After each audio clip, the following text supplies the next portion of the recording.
ilmu itu tidak berpatokan pada usia dan pengalaman tidak berpatokan pada ilmu.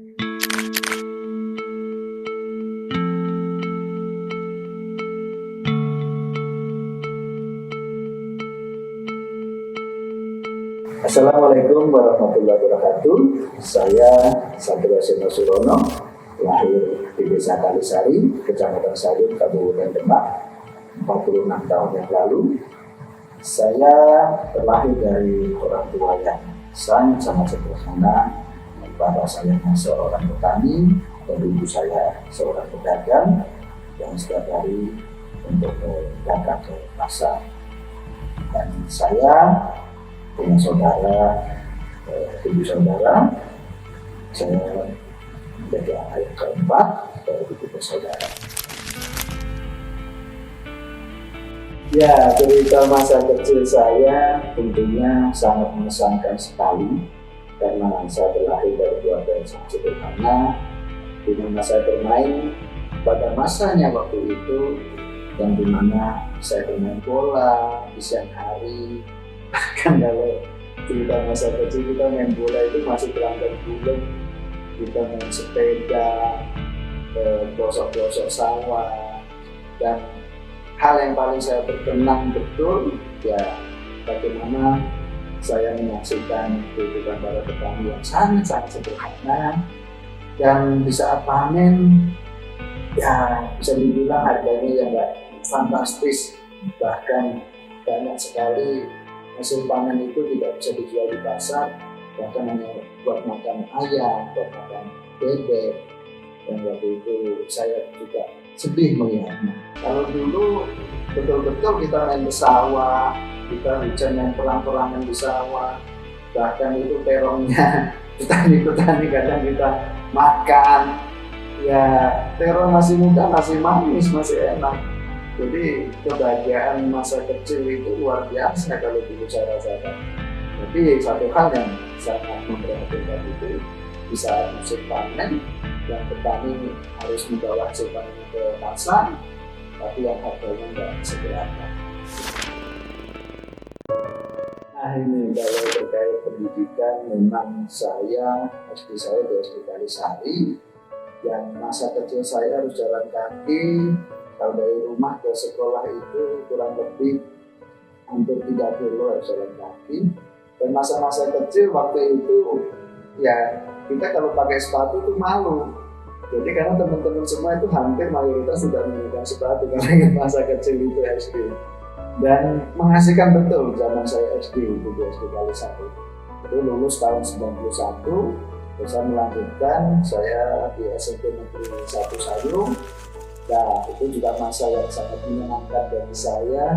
Setiap hari saya naik sepeda dari berangkat sampai pulang, dan ini sangat terkenang sampai sekarang. Kalau musim hujan itu sudah nggak bisa naik sepeda karena jalannya menuju ke sekolah itu belum ada aspal, ya pakai batu cadas juga ya, jadi itu masih lumpur. Jadi kalau pas musim hujan, jadi kami nggak bisa naik sepeda dan itu terpaksa harus jalan kaki juga. Masa itu masa yang kenangan luar biasa. Ya, terus saya lulus tahun 94 ke SMP, dan alhamdulillah saya diterima di SMA Negeri 1 Karangtengah itu tahun 94 itu, dan itu masa di mana saya mengenal teman-teman Demak khususnya karena saya tinggal di Kalisari itu bisa dibilang ujungnya daripada Kabupaten Demak. Setelah saya sekolah di SMA Negeri Karangtengah, itu saya sudah mulai mengenal teman-teman dari beberapa daerah, khususnya di wilayah Demak. Perjalanan karir saya lulus tahun 97. Memang semestinya dari SD, cita-cita saya itu sejatinya saya ingin masuk di AKP. Namun dengan keterbatasan hal, jadi saya memutuskan karena dari keluarga yang sangat sederhana. Jadi saya sampaikan ke orang tua saya waktu itu, saya lulus sekolah, saya langsung bekerja. Padahal saya mendapat beberapa panggilan dari universitas, baik ada dari Brawijaya, dari Surabaya, dan ada juga di Jogja. Tapi saya tidak ambil ya, karena saya melihat ya Tapi keluarga yang sangat sederhana, adik-adik saya berbiaya, dan alhamdulillah saya lulus SMA itu, saya belum terima ijazah, saya sudah terima bekerja. Waktu itu saya melamar itu di perhotelan, namun setelah saya di hotel, saya diperbantukan, kebetulan punya SPBU, itu ada SPBU Global Semarang, itu sejarah perjalanan hidup saya. Walaupun teman-teman saya itu pada berangkat kuliah, ya, jujur saya sedih. Bahkan waktu itu sempat saya ya mungkin ya sedikit, ya tetap sedih lah kalau kawan-kawan kita bisa kuliah. Tapi alhamdulillah kawan-kawan saya begitu misi Jokowi itu kan, jadi saya bisa kasih mereka gratis semua itu. Nah dari situ selama 3 tahun saya di SPBU itu, alhamdulillah saya mendapat pekerjaan. Saya ditempatkan di Jakarta, di Lamatan Pertaburan ini. Dan disitulah awal mulai saya karir, saya bekerja betul-betul tanpa harus seprofesional mungkin. Karena alhamdulillah tahun 2004 saya sudah menjadi direktur salah satu perusahaan di Jakarta. Saya dipercaya untuk menjalankan perusahaan itu, dan alhamdulillah juga saya menjadi komisaris salah satu perusahaan di bidang media, dan saya juga sebagai komisaris di perusahaan co-working. Dan pada tahun 2005 saya membangun perusahaan lagi, ya, itu yang saya kasih nama PT Cakra, dan sampai sekarang. Dan karir saya di situ memang semua saya awali dari semua proses. Dan kenapa pertanyaan beberapa kawan, kenapa saya sampai tidak kuliah? Nah, di situ uniknya. Makanya sering saya mengisi berbagai acara, saya sampaikan ya, bahwa ilmu itu tidak berpatokan pada usia. Dan pengalaman tidak berpatokan pada ilmu. Itu yang saya sampaikan. Artinya apa? Bahwa implementasi kita membangun untuk bisa menjalankan segala sesuatu itu betul track record atau bisa dikatakan sebuah pengalaman. Pengalaman itu sangat penting. Dan di situlah kita bisa menjalankan selaku praktisi. Ya, tidak cuma, mohon maaf, tidak cuma hanya sekedar akademisi. Tapi saya belajar juga dengan para akademisi. Saya belajar sesuai dengan bidangnya masing-masing, dan saya implementasikan dalam praktek, dalam apa yang menjadi aktivitas saya. Untuk masalah terkait bidang usaha, tahun 2010-11 saya memberdayakan anak-anak muda yang mereka notabene tidak bersekolah tingkat yang tinggi, hanya sekedar lulusan SMP, bahkan itu SD. Tapi mereka bisa kita pekerjakan semua. Saya membangun usaha-usaha kecil, baik itu catering, baik itu barbershop, baik itu ada pekerjaan maintenance, baik itu juga ada beberapa warung makan, dan ada hal lagi yang terutama untuk mengimplementasi bagaimana anak-anak muda itu bisa dipekerjakan. Alhamdulillah ternyata itu bisa membuat bagaimana membuka lowongan pekerjaan. Saya teringat dari pesan dari almarhum orang tua saya, dan saya juga diinginkan untuk menanggalkan orang kecil, terutama itu petani. Jadi pada tahun 2011 saya sudah membuat perusahaan itu di Semarang dengan nama PT Lumbung Karya Sejahtera, yang di situ saya wujudkan yaitu untuk mengimplementasi bahwa hasil daripada margin perusahaan itu untuk sosial.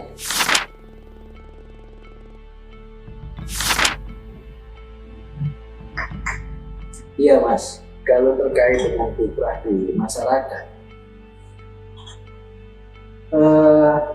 karena tadi saya mengimplementasi apa yang diamanahkan orang tua. Jadi waktu itu saya mulai itu dari daerah Jawa Barat, kebetulan itu dekat dengan Jakarta. Saya melalui beberapa teman-teman, saya dengan beberapa kawan-kawan di IPB Bogor terkait bagaimana pertanian. Sampai waktu itu saya bertanya, Prof, untuk mengembalikan kadar kepulihan tanah itu butuh waktu berapa lama? Kata beliau 15-20 tahun itu sudah belum tentu Pak Sabro, tergantung bagaimana kita menjalankannya. Nah, dari awal di situ saya berpikir cukup fantastis ini kalau kita berminat di sektor petani. Jadi akhirnya saya keliling ke beberapa daerah, baik dari Karawang, Indramayu, dan Cirebon. Terus saya kebetulan pegawai saya itu banyak nanam Brebes, saya ke Brebes, saya ke Kendal. Di situ saya mengambil apa yang jadi keluh kesah pokok permasalahan secara insidentalnya di dunia pertanian. Dan akhirnya disitulah sampai akhirnya saya pulang ke Demak. Saya ingin tahu kondisi Demak itu seperti apa. Ternyata begitu saya masuk ke Demak, kondisi juga sangat luar biasa di Demak. Namun satu hal yang harus dicatat di Demak, Demak punya potensi yang luar biasa. Cuma hanya tata kelola manajemennya saja. Artinya bangsa ini kaya, tinggal bagaimana mengelola manajemen yang tepat, itu yang akan bisa membangkitkan kehidupan para petani dan sekaligus untuk menegakkan pangan untuk kita semua. Jadi kalau kembali kiprah saya tidak cuma hanya di pertanian saja, ya juga termasuk peternakan, karena peternakan itu adalah simbiosis, ya kepanjangan atau keseimbangan dalam dunia pertanian. Dan ini semua bisa dijalankan bersama-sama dan bisa meningkatkan kesejahteraan dari masyarakat itu sendiri.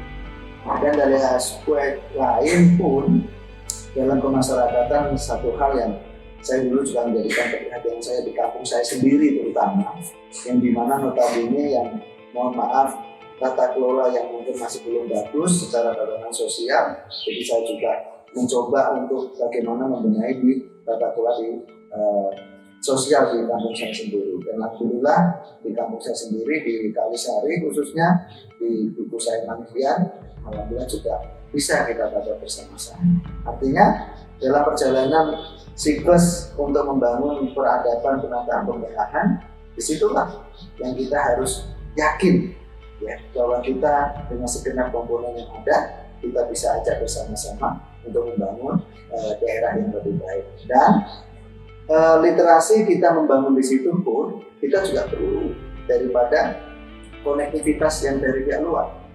Tahun 2009 saya sudah punya gagasan terhadap bagaimana mendirikan BUMDes. Walaupun pemerintah waktu itu belum ada rencana membangun BUMDes. Saya bekerjasama dengan MBN itu adalah mitra BUMDes Nusantara, dan di situ pula saya mensupport bagaimana terhadap meningkatkan daripada BUMDes yang ada di seluruh Indonesia, dan di situ bagaimana untuk mengimplementasi menjalankan secara bisnis bahwa BUMDes itu bisa berkembang baik dengan bisa memberikan kontribusi buat masing-masing desa. Dan juga beberapa perusahaan-perusahaan lain yang sekarang itu sudah menggeliat di mana-mana, ya ada pasar tani, ada pemasaran produk-produk pertanian, ya, dan itu mereka pun juga saat ini yang menjadi pokok permasalahan adalah kualitas petani, bukan dari petani yang masih belum memenuhi standar daripada yang lebih baik. Ini pertanyaan yang selalu sering orang tanyakan, kenapa petani? Padahal kita selama ini tidak sadar bahwa yang kita nikmati setiap hari itu adalah produk-produk daripada yang dihasilkan petani. Dulu kalau kita lihat KTP di situ status pekerjaan itu adanya buruh tani. Dan waktu itu saya dengan kawan untuk bagaimana status pekerjaan buruh tani itu bisa dirubah. Terkesannya kalau sudah buruh tani itu adalah seperti, mohon maaf, seperti kasta terendah. Padahal tadi saya sudah sampaikan, petani adalah profesi yang sangat mulia. Karena petani itulah yang menyediakan pangan buat kehidupan kita semua. Jadi kalau ada pertanyaan, kenapa kok petani? Karena petani itu adalah profesi yang sangat mulia, dan bagi saya suatu kehormatan saya bisa melayani petani yang berproduksi mulia itu. Mudah-mudahan ini juga bisa menjadikan stimulus buat semua, dan terutama yang paling terpenting adalah apa? Membangun generasi tani. Karena generasi tani itu adalah bukan sekedar harapan, tapi itu adalah target yang harus diwujudkan untuk memenuhi kebutuhan Indonesia bangsa kita ini. Kenapa saya tertarik dalam kontestasi pilkada? Karena pilkada ini sebuah ajang kontestasi untuk bagaimana arah pembangunan terutama daerah Kabupaten Demak ini. Suatu hal keprihatinan saya dan bahkan mungkin banyak segenap masyarakat di Demak khususnya melihat akan kondisi Demak yang bertahun-tahun sepertinya ketinggalan daripada daerah-daerah yang lain. Dan ini ungkapan ini secara fakta dan dirasakan oleh semua masyarakat di Demak. Saya hadir di Demak bukan ambisi untuk sebuah jabatan sebagai bupati, tapi sebuah dorongan atau niat daripada kita bersama-sama. Saya mengedepankan bukan saya, tapi saya mengedepankan adalah kita bersama-sama untuk membangun Demak yang lebih baik. Jadi bagaimana untuk menata, membenahi, dan memperbaiki serta membangun untuk Demak yang lebih baik. Demak itu pragmat yang dimana menjadikan mercusuar dari kehidupan bangsa daripada sejarah ini. Terutama apa? Demak sebagai kota lama. Justru ini yang kita wujudkan. Bagaimana setiap orang yang berkunjung ke Demak, melewati Demak, mereka tahu bahwa mereka itu adalah kota Demak. Ini yang harus kita wujudkan dalam sektor apapun. Jadi kalau mimpi saya terhadap Demak, insya Allah dengan Bismillahirrahmanirrahim kita bersama-sama mengembalikan kejayaan Demak sebagai kota wali dan kita cintai bersama. Bismillah, pasti kita bisa.